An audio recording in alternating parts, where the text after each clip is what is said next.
All right, shalom, shalom to the elect of the nation of Israel. Before I get started, I'm going to give all praises and glory to Yahweh by Hashem, by Hashem, B'chak double honors to my apostles and my elders, a great millstone who lead teachers real well.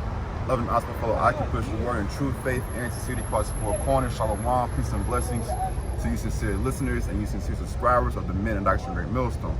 I'm the brother Edified from Land Church, coming with another quick Godspeed lesson through the Spirit. It's going to be based off of this article here from today, August 27, 2022, from zerohedge.com, and it reads, "The end is nearing, a world slowly openly turning away from the U.S. dollar." And it's a lot of meat on this article. I may do a follow-up lesson later, if the Spirit moves me to. But I just want to go into this real quick, man, because this is a sign of the times. It's a sign of the fall of Edom Esau, primarily America, by way of the world turning away from using the U.S. dollar as the reserve currency of the world. I'm not going to read the entire article. I'm just going to read a couple of bullet points.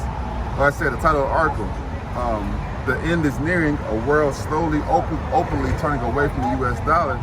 It says, with the USD losing influence, it would be the understatement of the year to say that we live in interesting times, for we certainly do. Like we've been saying, beginning with our apostles and elders, we've been saying it for years, beginning with our apostles, that we're in the end of days, man. We're in the time that this society is falling and run by Edom Esau, okay, and Jacob is the next to rule, man, okay, being Jacob symbolizing the 12 tribes of the nation of Israel, man. All right, you so-called Negro, Latinos, and Native Americans, all right? Continuing on in the article, it says, "But despite the inevitable attacks of appearing sensational, un-American, or just plain cynical, I feel a more appropriate phrase boils down to this." And I'm going to read a couple of bullet points. It says, "We live in dishonest times." Hey, we live in dishonest times because we have a dishonest ruler, man, in place, being Edom Esau, the so-called self-proclaimed white man, all right?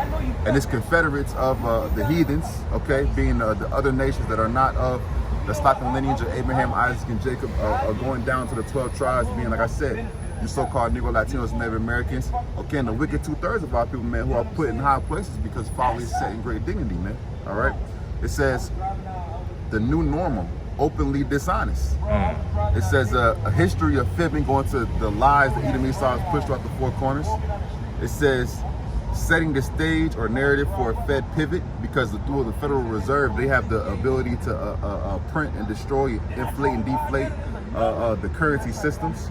Okay, and it says, and more pain ahead. And that's according to what we said through the Spirit and power of prophecy, man. That this is the beginning of sorrows, man. There's going to be more pain ahead to come, man. So let's get into the scriptures before I close out. I'm going to be reading from Habakkuk, the second chapter. It's Habakkuk chapter 2. I'm going to start at verse 5. It says, "Yea, also, because he transgresseth by wine, he is a proud man. Neither keepeth at home, who enlargeth his desire is hell, and is as death.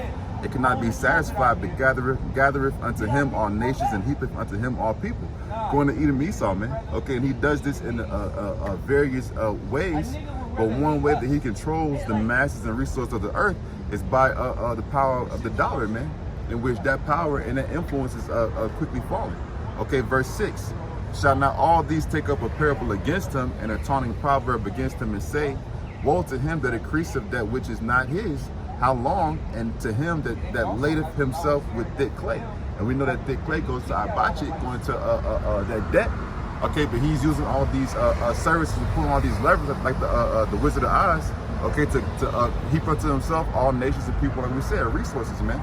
Okay, and to finish out, Habakkuk 2:8, it says, "Because thou hast spoiled many nations, all the remnant of the people shall spoil thee, because of men's blood, and for the violence of the land, of the city, and of all that dwell therein." You see, so all these wicked, debaucherous acts that Edom Esau has done, okay, even going to bad deals, like the article said, a history of fibbing and lying, breaking deals, crafting unrighteous decrees, pushing spiritual debauchery, wickedness, and high-level spirits and demons that he pushed upon the people.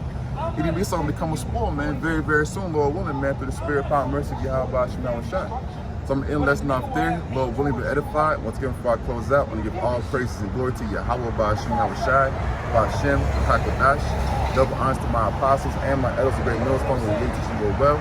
Loving honors my fellow icon, Christian word and truth, faith, and sincere across the four corners. Shalom, peace and blessings to you sincere listeners and you sincere subscribers of the Man Doctor Great Millstone. Lord willing, be edified. Until next time, Shalom.